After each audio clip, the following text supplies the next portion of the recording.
নমস্কাৰ, আপোনালোকে চাইছে Facebook page Pranab Saikia dance lover আৰু YouTube channel Pranab Saikia dance and music lover কৰে। আজি আমাৰ লগত আছে এগৰাকী নাগা নামৰ জনপ্ৰিয় শিল্পী। তেখেত হৈছে শ্ৰী নীল কলিতা।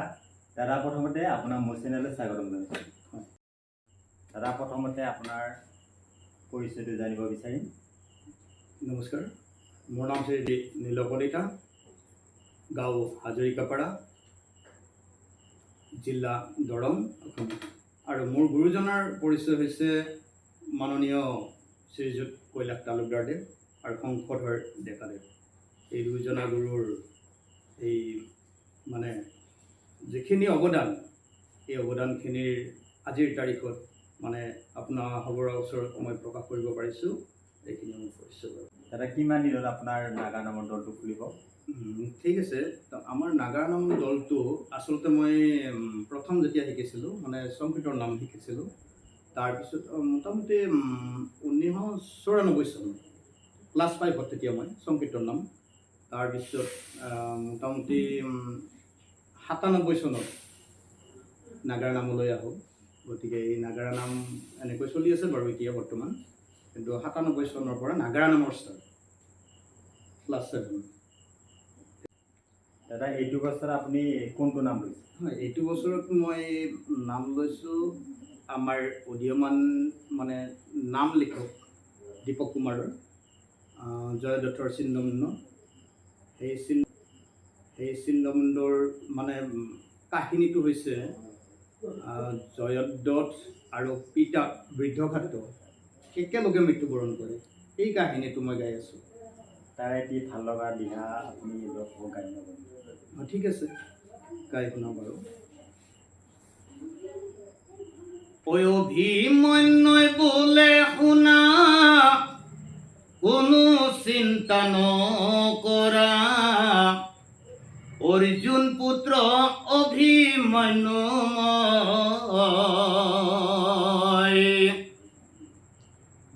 মাতৃৰ গৰ্ভে থাকি মই শুনিছিলোঁ বেহুৰ কথা, সেয়ে মই ৰণে চলি যাওঁ, সেয়ে মই ৰণে চলি যাওঁ। অহি বুলি কৈ অভিক ৰণে প্ৰৱেশিলা, মুহূৰ্ততে সপ্তৰথীক আগুৰি ধৰিলা,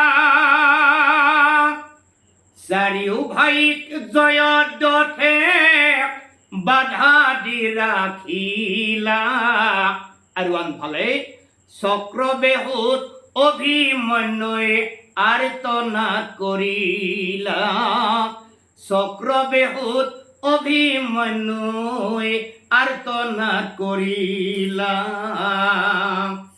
আজিকালি বহুতো পাঠকে কিন্তু এটা কথা নাজানে, নাগা নামৰ প্ৰথম সৃষ্টি ক'ত হৈছিল। এই কথাটোৰ বিষয়ে আপুনি ক'ব নেকি? ঠিক আছে। মই জনামতে নাগাৰা নামৰ জন্ম হৈছিল আমাৰ খটৰা সত্ৰত নৰেশ্বৰ শৰ্মা বৰুৱা দেৱে জন্ম দিছিল, একচাপৰীয়া নামৰ। এইটো কিমান চন হ'ব, 1934 বা 35 চনৰ মই জনামতে দেই। গতিকে তেতিয়াৰ পৰা আমাৰ নাগাৰা নামলৈ ঢাপলি মেলিছিল, একচাপৰীয়া নামটো হ'ল আমাৰ নাগাৰা নাম। গতিকে তেখেতে জন্ম দিয়া বুলি আমাৰ দৰং জিলাৰ খটৰা সত্ৰত এইটো আমাৰ সকলোৰে জ্ঞাত। তাতে বিভিন্নজনে বিভিন্ন কৈফিয়ত দিও আছে বাৰু, দৰঙৰ নহয় কিবা নহয়, কিন্তু আমাৰ কিছুমান প্ৰমাণ পত্ৰও আছে ইয়াত।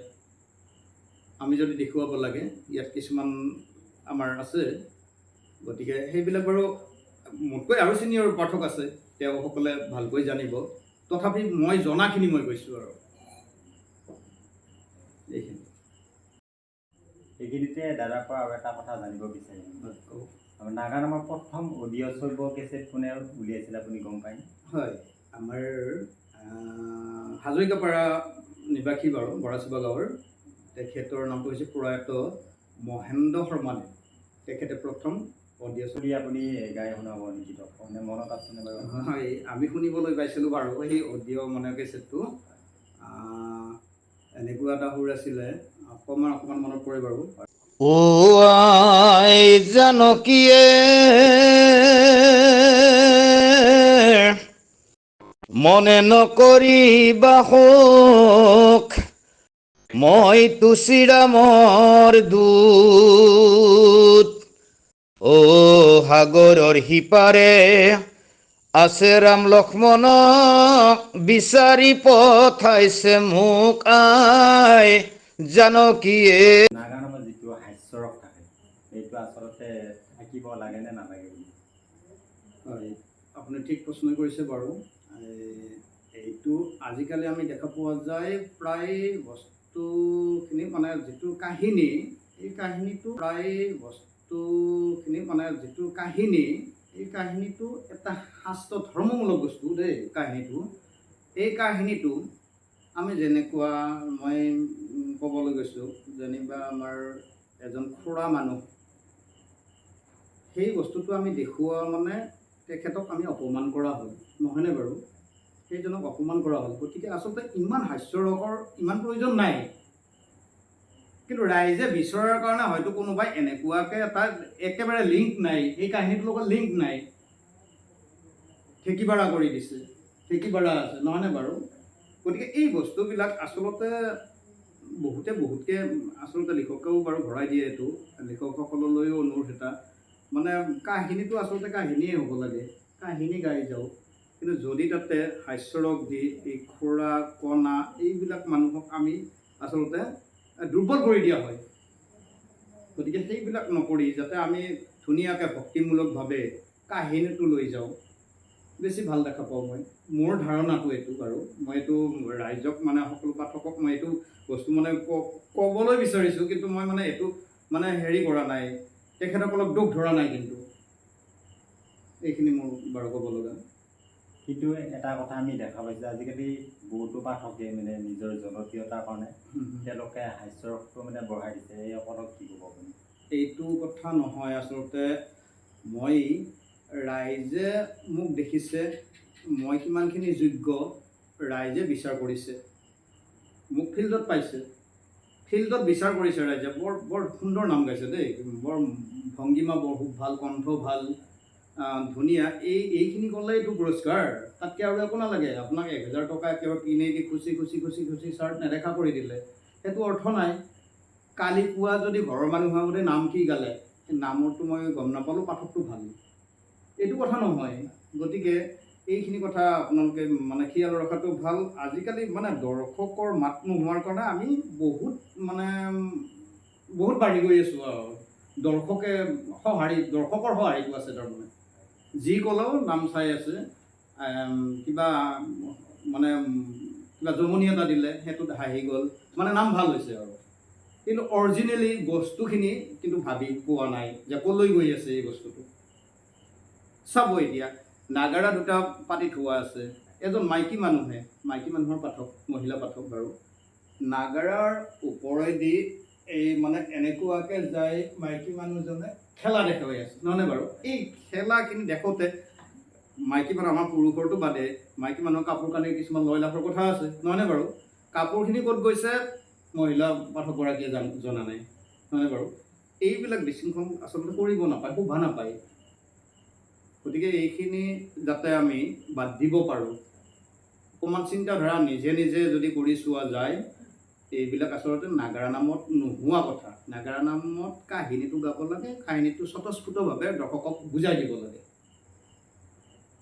কিবা এটা ল'ব লাগে। নাম চাব গৈছোঁ, কিবা এটা লৈ আহিব পাৰিব লাগে। আমি ভালটো নামত ভাল বেয়া দুটা থাকোঁ, কাহিনী দুটা থাকে। গতিকে সেই কাহিনী ভালখিনি আমি ঘৰলৈ লৈ আহিব লাগে।